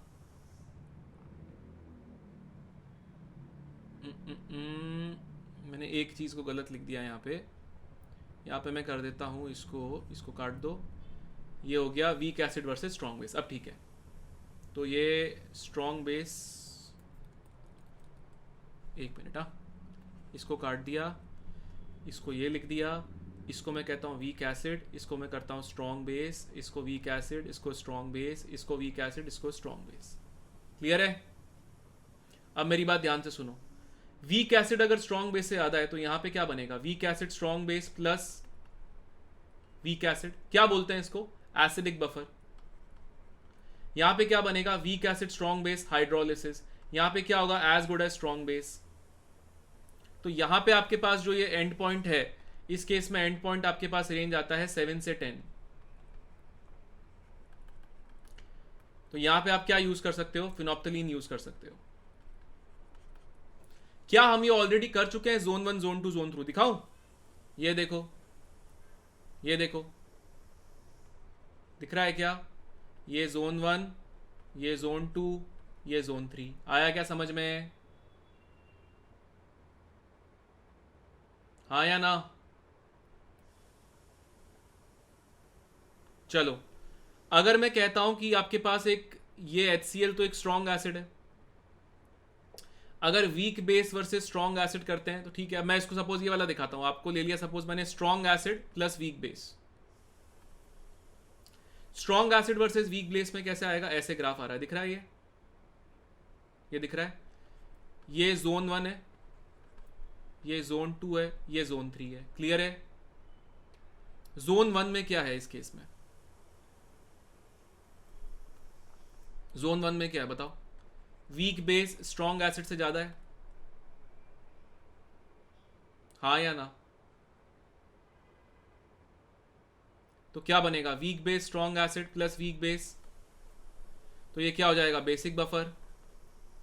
जोन 2 में क्या होगा, वीक बेस स्ट्रॉन्ग एसिड के बराबर है, तो ये क्या बन जाएगा, week base strong acid. Graph नहीं दिख रहा है, अरे यार इतनी सी बात, ये ले इसको हटा दिया, हटा दिया, आप दिख रहा है। मैं इस ग्राफ को बना रहा हूँ वापस से यहाँ पे तेरे सामने, येलो से दिखा रहा हूँ, देख ये ऐसा बनेगा,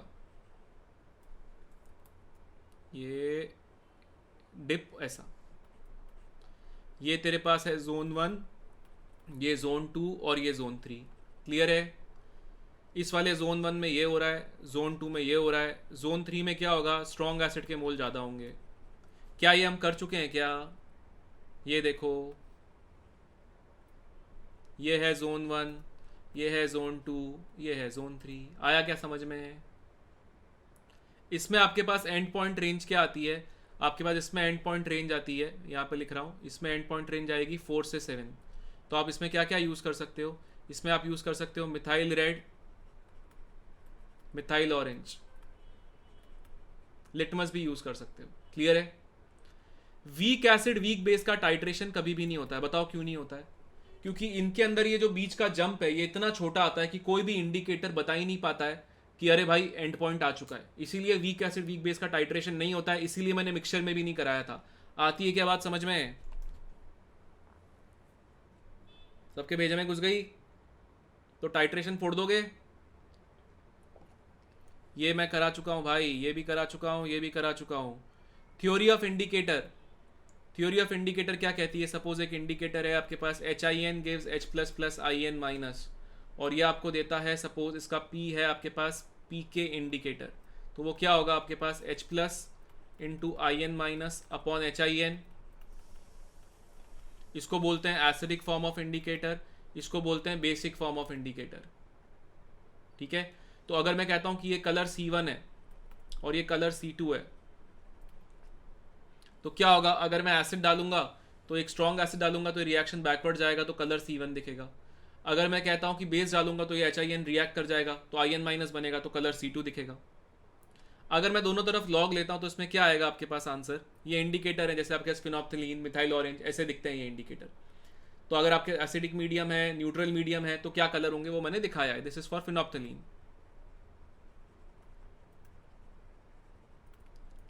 तो अगर मैं कहता हूं कि इसमें ध्यान कैसे रखना है, आप ध्यान रखो कि अगर एक एसिडिक इंडिकेटर है जैसे कि HIN, तो भाई उसको ट्रीट करो एसिडिक बफर की तरह, बस इतना ध्यान रखना है। तो अगर एसिडिक इंडिकेटर है तो बताओ उसका pH क्या होगा, PK in plus log of IN minus by HIN, acidic indicator type ही हो गया।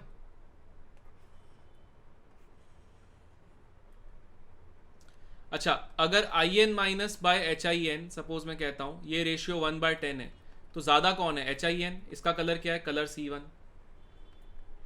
अगर IN माइनस बाय HIN आपके पास 10/1 हो गया, तो ये इसमें ज़्यादा कौन सा हो गया, ये हो गया, तो उसका कलर क्या हो गया, C2। तो यहाँ पे अगर मैं कहता हूँ कलर C1 दिख रहा है तो pH क्या होगा, PK इंडिकेटर -1, और यहाँ पे pH क्या होगा, PK इंडिकेटर +1। तो बेसिकली इंडिकेटर की रेंज क्या होगी, यहां से लेकर यहां तक। आया समझ में, यस और नो।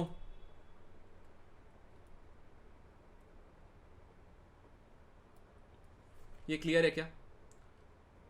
अगर मैं कहता हूं कि कंडीशन फॉर प्रेसिपिटेशन क्या होता है, तो प्रेसिपिटेशन के लिए आपको क्या ध्यान रखना है, आपको सिंपल सी बात ध्यान रखनी है। सपोज मैं कहता हूं कि ये AgCl एक प्रेसिपिटेट है,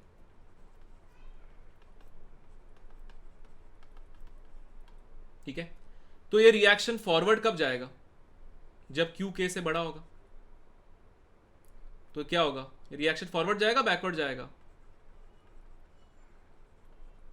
Q K के बराबर होगा तो इक्विलिब्रियम, और Q K से छोटा हुआ तो फॉरवर्ड, हाँ या ना।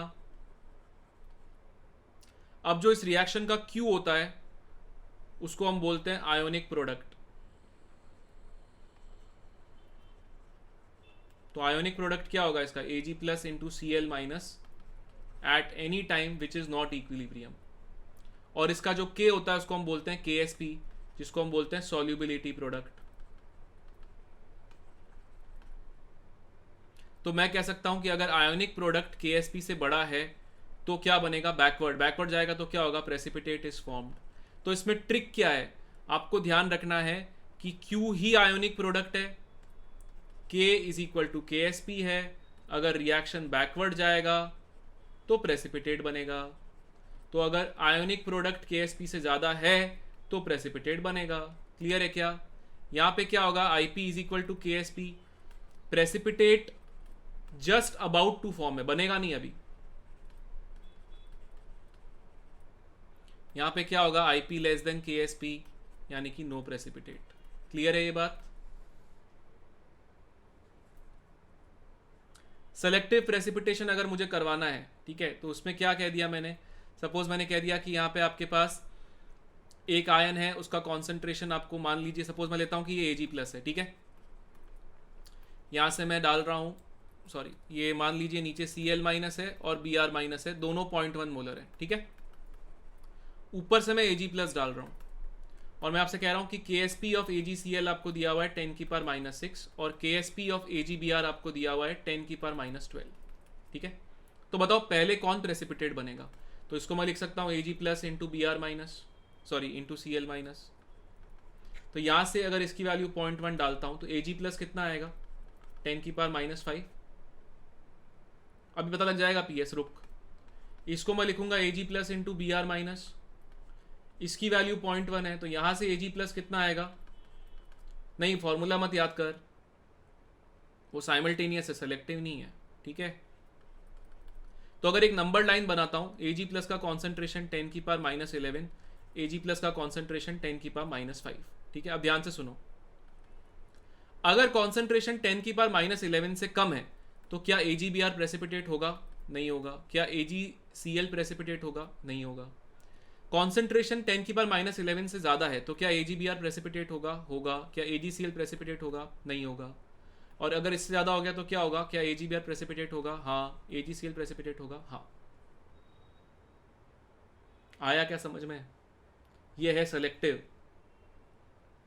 अरे 70 भाई, थोड़ा या ना रिवीजन के लिए थोड़ा तैयारी करके आनी पड़ेगी भाई। तो बस ये देखो कि ये वैल्यू क्या है, इससे कम अगर हो गई वैल्यू तो ये प्रेसिपिटेट नहीं हो पाएगा क्योंकि ये बराबर नहीं रहेंगे।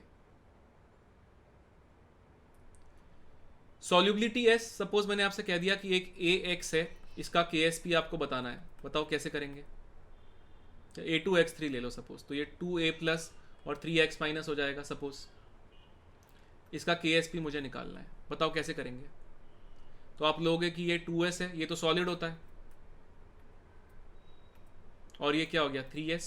KSP की वैल्यू क्या होगी, A+ का स्क्वायर X- का क्यूब, यानी कि 2S का स्क्वायर 3S का क्यूब, ये हो गया KSP। तो आपके पास S की वैल्यू क्या आ गई, KSP अपॉन 27 की इंटू 4 108 की power 1/5, right. Common ion effect अगर है तो क्या होता है, अगर कॉमन आयन इफेक्ट है, जैसे फॉर एग्जांपल मैं कहता हूं AgCl आपने ले लिया, तो इसका KSP क्या हो जाएगा, अगर मैं इसको लिखता हूं SS। अब मैंने कह दिया, मान लो आपने AgNO3 ले लिया 0.1 मोलर, तो ये क्या आ जाएगा Ag+ प्लस NO3-। तो ये आपके पास क्या आ गया 0 0, ये 0.1 अब ये आ गया प्लस 0.1, तो KSP क्या आ गया S + 0.1 इंटू S। अब ये अफेक्टिवली क्या हो जाएगा 0.1 ही हो जाएगा क्योंकि S बहुत कम होता है। तो इससे क्या होगा, सॉल्युबिलिटी की वैल्यू पहले था S इंटू S, अब हो गया S इंटू 0.1। तो क्या हो गया, अब S की वैल्यू क्या होगी, KSP अपॉन 0.1। अगर ये नहीं होता तो क्या होता, KSP अपॉन S होती, और 0.1 बड़ा है, तो क्या होगा, अगर कॉमन आयन इफेक्ट है तो सॉल्युबिलिटी हमेशा कम होती है। ये हो गया विपुल का मंत्र, आपसे यही पूछा जाएगा।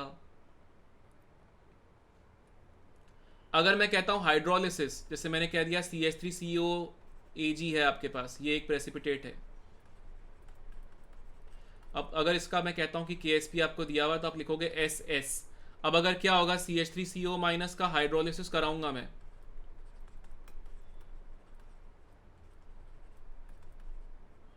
तो यहां पे क्या आएगा, इसका KH क्या होगा KW/Ka। ये क्या हो जाएगा s minus x x x, अब ये भी हो जाएगा s माइनस एक्स, तो के एस पी क्या आएगा s minus x into S. पहले क्या होता था s इंटू एस, अब क्या है s अब इंटू एस माइनस एक्स, तो s की वैल्यू बढ़ जाएगी। तो आपको ध्यान क्या रखना है कि अगर आपके पास हाइड्रोलिसिस हो रहा है विद के एस पी तो आपका सॉल्युबिलिटी बढ़ेगा। ये है विशेष मंत्र। मैंने गलती कर दी, कौन सी भाई, कौन सी गलती करी? जल्दी यार, टाइम मत वेस्ट कर, क्या गलती करी बता जल्दी से।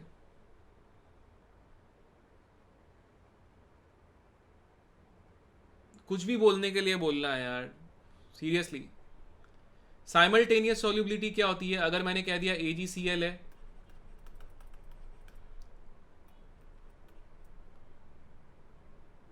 कॉन्सेंट्रेशन ही होता है मोल पर लीटर। सपोज मान ले इसका K1 तेरे को दिया हुआ है, और सपोज मैंने कह दिया AgBr तेरे को दिया हुआ है, ये आपको दे दिया K2, तो K1 प्लस K2 क्या होगा? S1 प्लस S2, ये आ जाएगा S1 प्लस S2। तो आप क्या करोगे, इसको लिखोगे S1 plus S2 into S1, यहाँ पे क्या लिखोगे S1 plus S2 into S2। KSP, कौन सा KSP भाई? अरे यार तू टाइम मत वेस्ट कर यार, दोनों को ऐड कर दो, तो K1 प्लस K2 क्या आ जाएगा? इसका अंडर रूट आ जाएगा आपके पास S1 प्लस S2, तो S1 की वैल्यू क्या आ जाएगी आपके पास? K1 upon under root of K1 plus K2,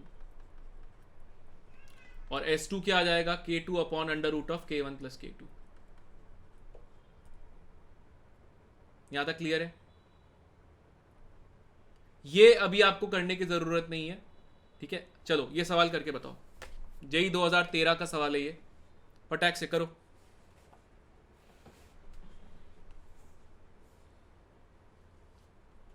first question, जल्दी से आंसर दो। आंसर अपना देने के बाद अपना नाम भी लिख देना।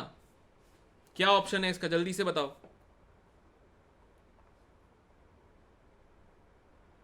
उसमें एक चीज और आएगी यार, वो मेंस के अंदर नहीं है, एडवांस में अपन करेंगे, इसलिए मैंने लिख दिया है कि करेंगे उसको।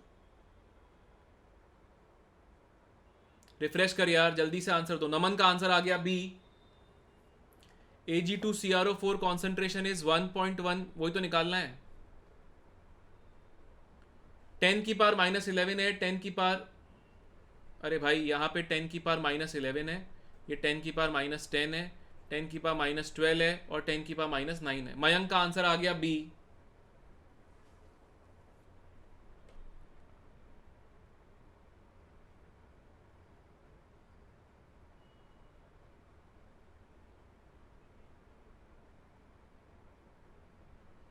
अरे मैं लिख देता हूं यार, solubility in mole of Ag2CrO4 in 0.1 molar AgNO3, ठीक है।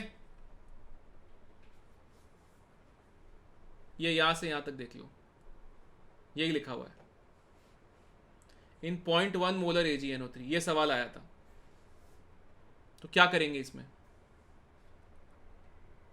अब तो करो। तो बेसिकली ये क्या है, सॉल्युबिलिटी का सवाल है जिसमें आपको साइमल्टेनियस यूज करना है या कॉमन आयन इफेक्ट यूज करना है। तो Ag2CrO4 है, वो आपको क्या देगा? 2Ag plus plus CrO4 2 minus, तो ये आ गया 2s, ये आ गया s। इसका KSP कितना है? 1.1 इंटू 10 की पावर माइनस 12। AgNO3 आपको दिया हुआ है 0.1 मोलर। सिल्वर नाइट्रेट क्या होता है? एक सॉल्यूबल कंपाउंड होता है, तो ये पूरा टूट जाएगा, तो ये आ जाएगा प्लस 2s, ये आ जाएगा प्लस 2s। क्या मैं कह सकता हूँ due to common ion effect की ये वैल्यू 2s प्लस 0.1 है, it is will be equal to 0.1 only. So क्या मैं कह सकता हूँ KSP विच इज 1.1 इंटू 10 की power minus 12 is equal to 0.1 square into solubility S। तो S की वैल्यू क्या आएगी? 1.1 इंटू 10 की पावर माइनस 10। क्लियर है क्या? यहाँ तक क्लियर है सबको? काफ़ी लोगों ने सही किया। चलो अगला सवाल करो, ये मैं आपको होमवर्क दे दूंगा।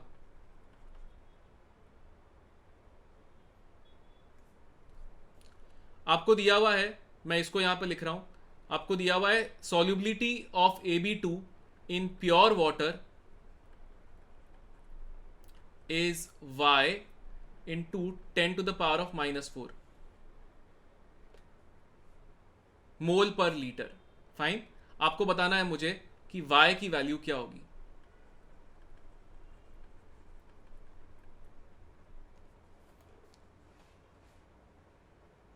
अब तो दिख रहा है ना पूरा, इसको पूरे को हटा दिया मैंने, यही लिखा हुआ इसके आगे बस।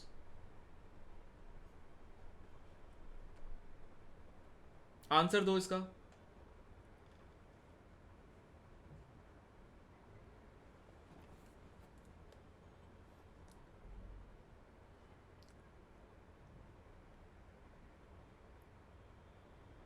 टू।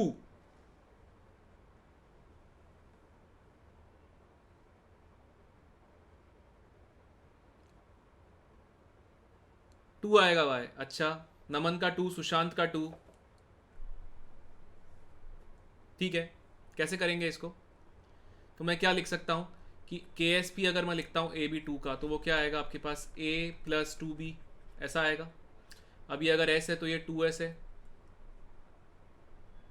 तो अगर ये टू एस है और ये एस है तो क्या आएगा आपके पास, एस इंटू टू एस का square is equal to 3.2 into ten की पावर माइनस 11। तो 4s क्यूब क्या आ गया आपके पास, 32 इंटू टेन की पावर माइनस 12। तो s की वैल्यू क्या आ गई, 2 इंटू टेन की पावर माइनस 4। तो ये आपके पास y इंटू टेन की पावर माइनस 4 हो गया। तो y की वैल्यू क्या आ गई, 2। ये जेई 2020 में आया था भाई, बहुत खतरनाक सवाल है क्या ये? ऋषि क्या गलती कर रहा है? सृष्टि तेरा सही है, गुड। उत्कर्ष पॉइंट टू गलत। ठीक है, ये सवाल करके बताओ। अगेन जेई मेंस में आया था, फास्ट। इसका ऑर्डर बताना है आपको। ऑर्डर क्या है, आंसर में ऑर्डर लिखना, decreasing order of pH.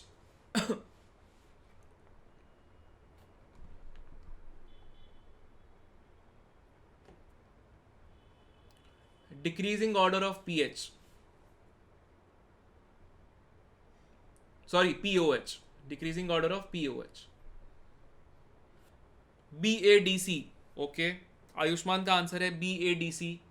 B C D A, B A D C, M S का आंसर है ए सी डी बी।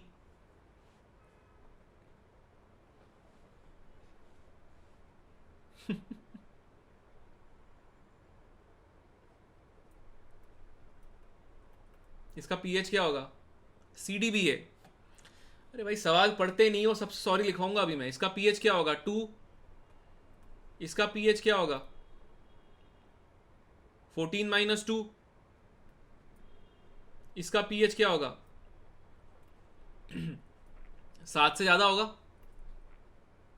इसका पीएच क्या होगा, 7। तो पीओएच क्या होगा भाई,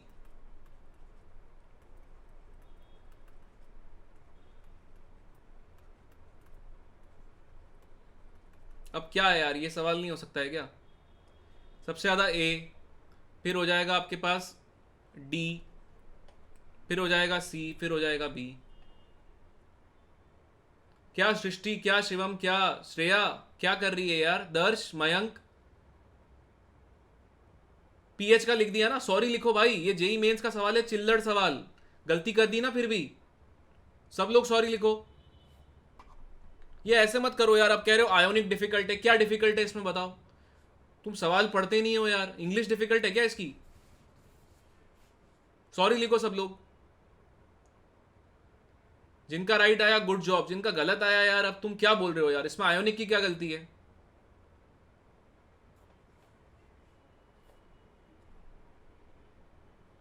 गलत बात यार। रैंक चेंज हो गई भाई, रैंक चेंज हो गई। चल अगला सवाल करो सब।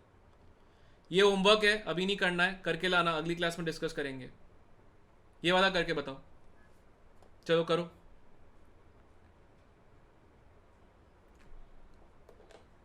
एसिडिक बफर कौन सा केस में एसिडिक बफर बनेगा, चलो बताओ। आंसर लिखो अपना और अपने नाम के साथ।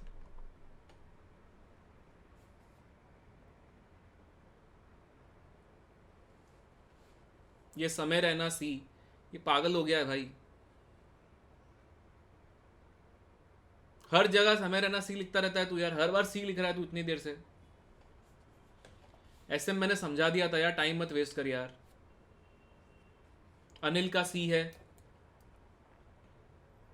जो 11वीं के बच्चे हैं उनको मैं पढ़ाऊंगा ये, उनको माइक्रो कोर्सेज में आराम से पढ़ाऊंगा। वो बाकी अभी अटेंड मत करो यार, उनके लिए नहीं है ये क्लास। ZS तेरा नाम क्या है? शिवम का D।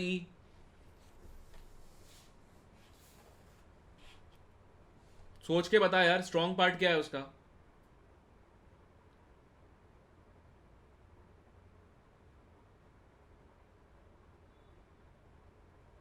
ग्लेन का आंसर है D। मिहिर, मोहित का आंसर है C। सृष्टि का आंसर है C। तन्मय का D। जवाहर का B। चलो देखते हैं फर्स्ट केस में क्या बन रहा है। फर्स्ट केस में क्या है, अगर मैं A कहता हूं तो उसमें क्या है, आपके पास 10 मिलीमोल है CH3COOH और आपके पास 20 मिलीमोल है NaOH। तो आपके पास इफेक्टिवली क्या दिया हुआ है कि ये वीक एसिड है, इसके मोल्स कम है स्ट्रॉन्ग बेस से। तो क्या बनेगा आपके पास, वीक एसिड स्ट्रॉन्ग बेस बन जाएगा प्लस स्ट्रॉन्ग बेस बन जाएगा। क्या ये बफर है? नहीं। सेकेंड केस में 10 मिलीमोल CH3COOH, ये क्या है 10 मिलीमोल NaOH। तो यहां पे क्या बनेगा, ये वीक एसिड के मोल स्ट्रॉन्ग बेस के बराबर है। क्या ये बफर है क्या? नहीं। सेजल, रुशिता, मैं तुम्हारे सामने लिख रहा हूं कि गलत आंसर है, फिर भी बी लिख रहे हो। सी, आपने HCl लिया कितना, 10 मिलीमोल, उसको आपने लिया 20 मिलीमोल CH3CONA के साथ। चलो देखो क्या होता है। CH3CONA लिया, इसके साथ HCl लिया, क्या बनेगा, CH3COH बनेगा। ये 20 है, 10 है, ये 0 है, ये फाइनली 10 0 10।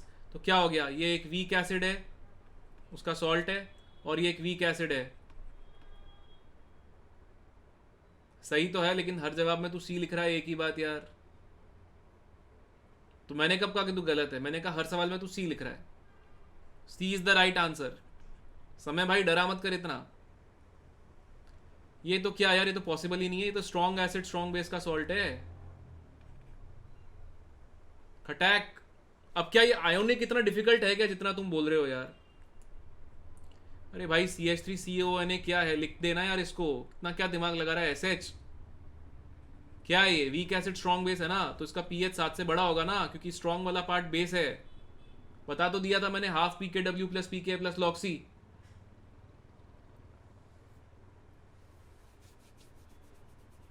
हाँ भाई, आगे बढ़े। ये सवाल करके बताओ। चलो आपको मैं बोल रहा हूं, solubility is denoted by, यहां पे मैं लिख रहा हूं is denoted by, solubility is denoted by S।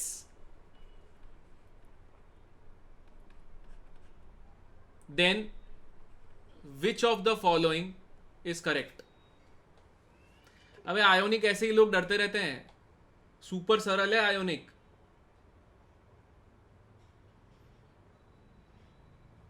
मैं, अरे मैं गुस्से में नहीं हूं यार, आसान सवाल गलत होते ना दिल दुखता है यार, कठिन सवाल गलत करो तो दिल नहीं दुखता है। गुस्से में क्यों होऊंगा यार, मेरे बच्चे हैं यार, मैं पैशनेट नहीं हो सकता हूं?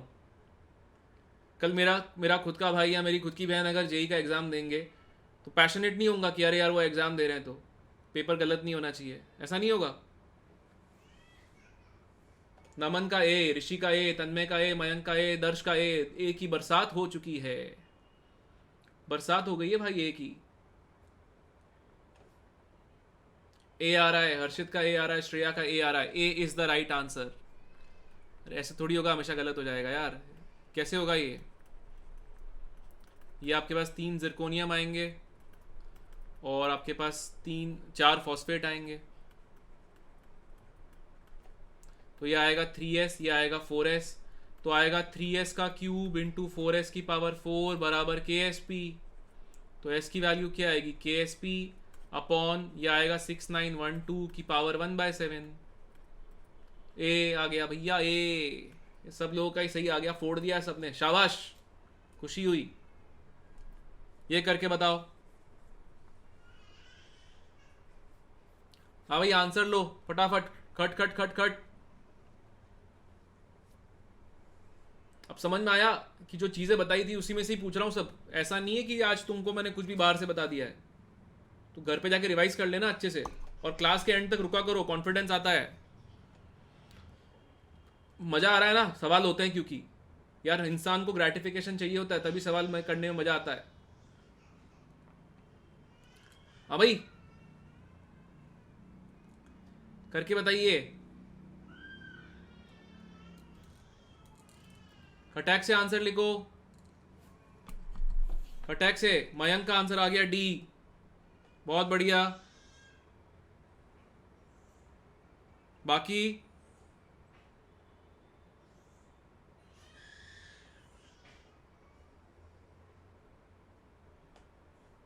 डी,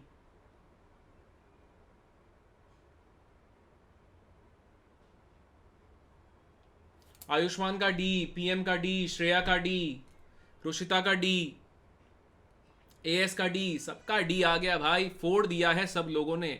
आपने देखा कि ये दिया हुआ है, आप लोगों ने कहा कि अरे ये तो वीक बेस स्ट्रॉन्ग एसिड है, आपने कहा इसमें वीक बेस स्ट्रॉन्ग एसिड है तो पीएच 7 से कम तो होना ही चाहिए। चलो अच्छी बात है, आपने फॉर्मूला लिखा हाफ पी के डब्ल्यू माइनस पी के बी माइनस लॉग सी, इसकी वैल्यू यहाँ पे डालेंगे, सब कुछ आपको दिया हुआ है।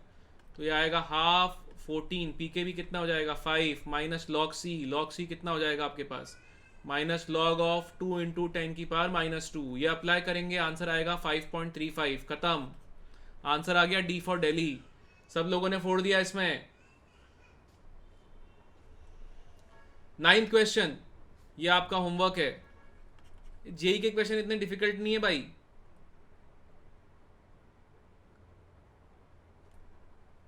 चलो ये वाला करके बताओ।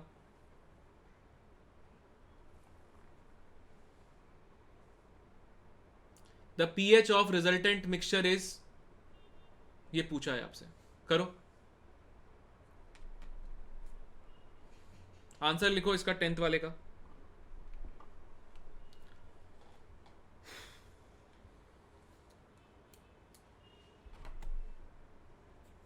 अब नहीं लग रहा ना डिफिकल्ट? मयंक भाई वादे का पक्का हूं मैं यार। नमन का आंसर आ गया डी, एबी का आंसर आ गया डी, एमए का आंसर आ गया डी। अच्छा भाई मिहिर का भी डी, श्रेया का भी डी। तो डी की बरसातें हो रही हैं आज तो। अच्छा अच्छा, ऐसा ऐसा। तन्मय का आ गया सी, ग्लेन का आ गया डी। अच्छा एक बात बताओ, अभी मैं उत्तर बताऊंगा ना, फिर तुमको लगेगा अबे यार ये क्या हो गया। H2SO4 से H प्लस निकलेगा, स्ट्रॉन्ग एसिड है, तो H प्लस का कॉन्सेंट्रेशन क्या आएगा जल्दी से बताओ। 20 इंटू 0.1 इंटू 2 यानी कि 4 मिलीमोल। NH4OH एक वीक बेस है, इसके कितने मोल्स हैं 30 इंटू 0.2 यानी कि 6 मिलीमोल। अरे यार एसिड बेस रिएक्शन है, तो एसिड अगर बेस से रिएक्ट करेगा तो क्या होगा जल्दी से बताओ। ये NH4 प्लस बचेगा, मान लो ये HCl होता तो ये क्या बनेगा NH4 प्लस। ये आपके पास एक वीक बेस का हो गया, वीक बेस स्ट्रॉन्ग एसिड। ये हो गया आपके पास वीक बेस। अब यार ये गलती काफ़ी लोगों ने करी थी कि इसको 4 की जगह 2 लिख दिया होगा। फाइनली क्या होगा आपके पास, ये 6 है, ये 4 है, ये 0 है, ये क्या हो जाएगा 2, ये हो जाएगा 0, ये हो जाएगा 4। तो POH क्या आ जाएगा आपके पास PKB plus log of 4/2। PKB कितना है 4.7, लॉग ऑफ 4/2 कितना हो जाएगा log 2 यानी कि 0.3। तो POH कितना आ गया 5, तो pH कितना आ गया 9। तो ये कठिन सवाल नहीं है यार, ये ध्यान हटने वाला सवाल है, तो ध्यान नहीं हटना चाहिए। तो सही है भाई, सी उत्तर सही है। सृष्टि बहुत बढ़िया, अक्षित बेहतरीन। एसिडिक कैसे आ गया, अरे बेस है ना, ये बेस है तो ये सामने एसिड है ना। मैंने सिंपली H2SO4 की जगह, तू चाहे तो ऐसे कर ले, इसको H2SO4 gives NH4 whole twice SO4 लिख दे, कोई फर्क नहीं पड़ने वाला, सेम ही बात आएगी। यहां तक क्लियर है क्या? ये वाला जो सवाल है, ठीक है, मिनिमम वॉल्यूम ऑफ वाटर आपको निकालना है to get a saturated solution है, ठीक है, टू गेट अ, मैं यहां पे लिख देता हूं सैचुरेटेड सॉल्यूशन, ये लिखा हुआ है, ठीक है, करके बताइए।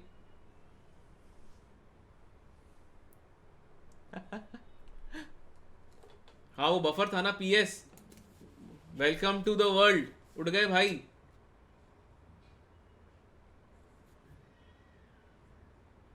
KSP is equal to concentration, no no no no,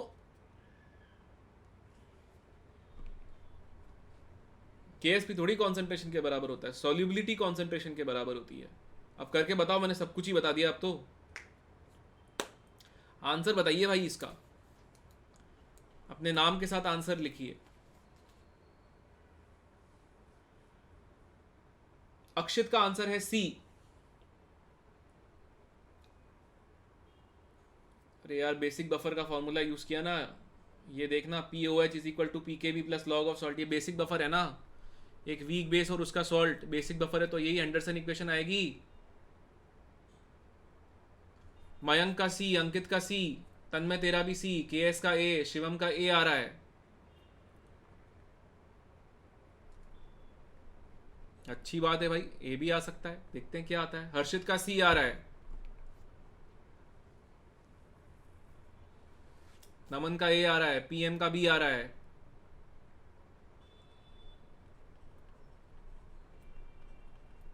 Sushant का सी आ रहा है।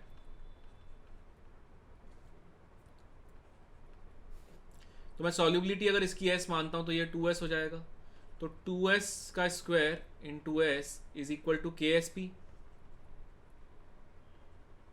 तो हो जाएगा 32 इंटू 10⁻⁻9। तो S की वैल्यू क्या आ जाएगी आपके पास, 2 इंटू 10⁻3। यहां तक क्लियर है क्या? अब ये सॉल्युबिलिटी मोल पर लीटर होती है, तो आपको अगर मैं 0.1 ग्राम PbCl2 देता हूं तो PbCl2 का मॉलिक्यूलर वेट कितना आएगा, 207 प्लस 35.5 इंटू 2, यानी कि क्या आ जाएगा 278। तो ये क्या हो जाएगा, number of moles 0.1 upon 278, let the volume be V, तो इतना आ गया आपके पास कॉन्सेंट्रेशन। तो V की वैल्यू क्या आएगी, 2 इंटू 10 की पावर, V की वैल्यू आएगी 0.1 अपॉन 278, इसको सॉल्व करोगे तो ये आएगा 0.18 लीटर,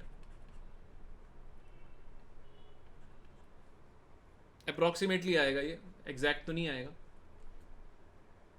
क्या हो गया, अरे भाई सॉल्युबिलिटी क्या होती है, सॉल्युबिलिटी होती है defined in mole per litre, ठीक है। तो मोल पर लीटर पहले मैंने सॉल्युबिलिटी निकाल दी KSP से, वो आ गया इतना। अच्छा अगर इसका 0.1 ग्राम है और इसका मॉलिक्यूलर वेट 278 है, तो उसके मोल्स कितने हैं, 0.1 अपॉन 278, मान ले उसका वॉल्यूम V है, तो उसका कॉन्सेंट्रेशन क्या हो जाएगा, मोल्स अपॉन वॉल्यूम, ये रहा, उससे वॉल्यूम निकाल लिया।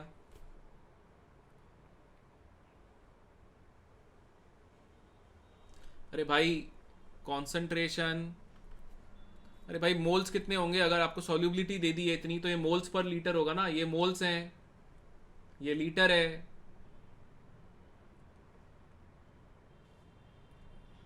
चलो ये वाला क्वेश्चन करके बताओ, ऑफ डिफरेंट कॉन्सेंट्रेशन लिखा हुआ है, ऑफ डिफरेंट कॉन्सेंट्रेशन, चलो करो, किसमें से पीएच, इसमें से 1 होगा पीएच, चलो करके बताओ।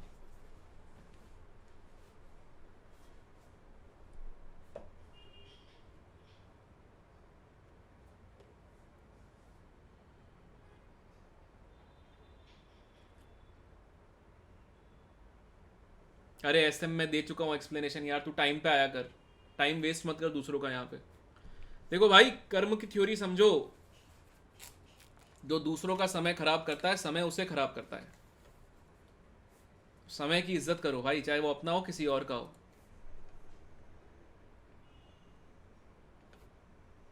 HCl के बाद कहां पे प्लस साइन लिखा है भाई, अक्षित का बी आ रहा है, ऋषि का बी आ रहा है, ध्रुव का ए आ रहा है, D फॉर डन मोहित आ रहा है, हर्षित का बी आ रहा है, मयंक का भी बी आ रहा है, नमन का भी बी आ रहा है, एसबी का बी, तन्मय का बी। अरे ये तो mixture of strong acid strong base का सवाल है।